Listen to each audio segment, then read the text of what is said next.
उनके बनस्पत थोड़ा सा लेवल नीचे इसको कह सकते हैं। नीचे था। बहुत अंतर तो नहीं, लेकिन उसके बनस्पत खास करके टीआरई 3 में जो इससे पहले पेपर हुआ था उसके बनस्पत थोड़ा सा अप डाउन इसको बोल सकते हैं। मतलब जो पेपर रद्द हुआ था उससे। हाँ, अच्छा। हालांकि ये ऐसा उम्मीद नहीं था एक्चुअली में। जब भी री एग्जाम हुआ है अब तक क्वेश्चन का लेवल अच्छा खासा स्टैंडर्ड रखा गया है, लेकिन ये उससे परे था। आप तो खुद रिव्यू दे रहे थे, छात्रों का देखे होंगे। छात्र जैसे ही बाहर निकल रहे थे उनकी चेहरे की खुशी ही बता रही थी कि कुछ सब बच्चे अपने एग्जाम से संतुष्ट हैं। लेकिन सर एग्जाम देने के बाद की खुशी और जब आता है आयोग का आंसर की उसके बाद में बहुत अंतर हो जाता है सर।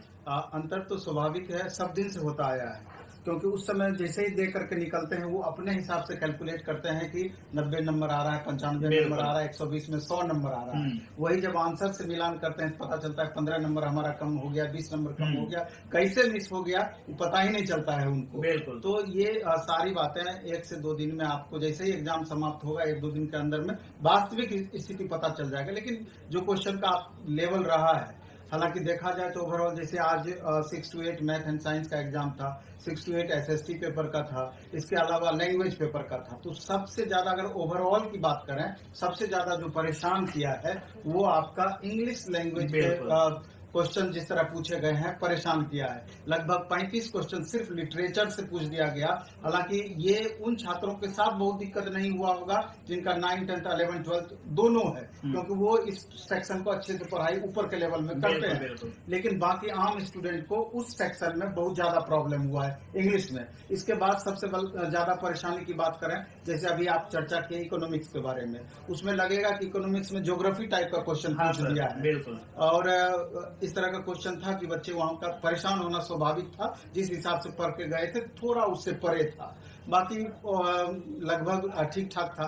अगर मैथ साइंस की बात करें तो साइंस के बनस्पत मैथ ज्यादा टफ था, अगर दोनों तुलना आप करते हैं तो। लेकिन साइंस को भी बोल रहे थे कि तो हल्का टफ था। इजी टू मॉडरेट बोल सकते हैं, और आप मैथ को भी इजी टू मॉडरेट बोल देंगे, लेकिन मैथ में वेट ज्यादा रहेगा, क्योंकि मैथ का क्वेश्चन बनस्पत साइंस का थोड़ा सा ठीक था, मतलब और उससे स्टैंडर्ड था। अगर 40 क्वेश्चन की बात करें कॉमन पेपर की, अगर हम बात करें तो कॉमन पेपर में करंट अफेयर जिसकी बात आप बोले हैं तो वो मॉडरेट क्वेश्चन था। तो बहुत आसान नहीं था कि हर कोई स्टूडेंट 8 का 8 सही बना ले, वो मॉडरेट क्वेश्चन था।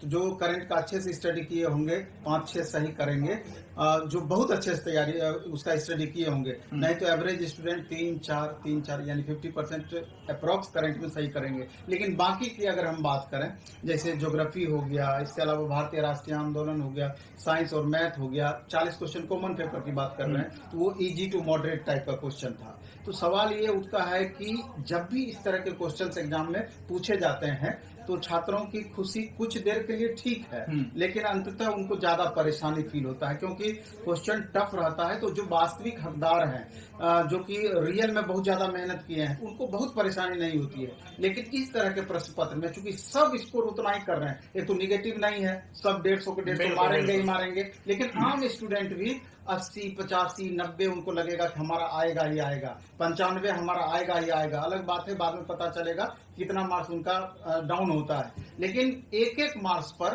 हजारों कैंडिडेट रहते हैं ऊपर में, जहां का टॉप लगभग तय होगा उस जगह पे। तो यहाँ पर कंपटीशन लेवल बहुत ज्यादा बढ़ जाता है इस तरह के प्रश्न पत्र में।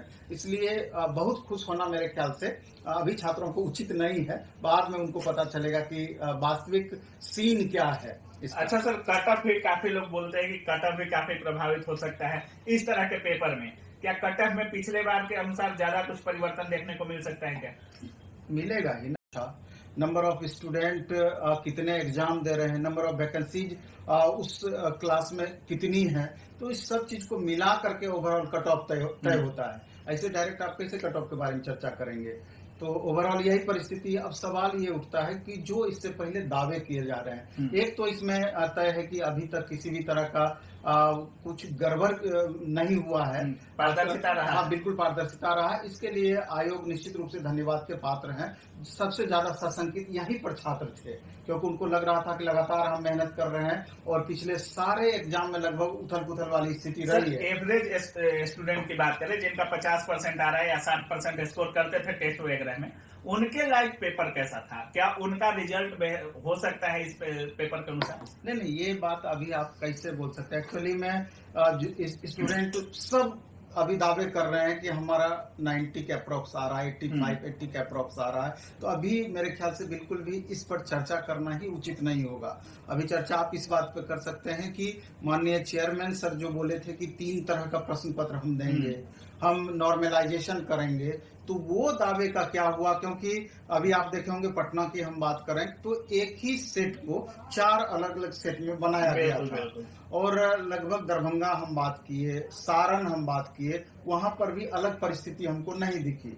तो सवाल उठता है कि नॉर्मलाइजेशन वहां होता है जब एक से अधिक सीटिंग में क्वेश्चन हो या एक से अधिक सेट बने। यहाँ पर तो ऐसी बात है नहीं अभी तक जो हमको ज्ञात हुआ है। तो इसे लेकर के वहां पर हो सकता है कि माननीय चेयरमैन सर इस तरह का माहौल बनाए हों कि जो या कुछ नॉर्मलाइजेशन का अलग पैमाना भी बीपीएससी दे सकता है क्या? नहीं, वो तब होगा जब एक से अधिक सेट बनेगा। वो तो होते रहा है, रेलवे में भी होता है, हर जगह जब एक से अधिक होगा। अगर एक ही सेट को 4 भाग में बांटा गया है तो यहाँ पर नॉर्मलाइजेशन की बातें ही नहीं सार्थक होगी। सर हम रिव्यू ले रहे थे तो कुछ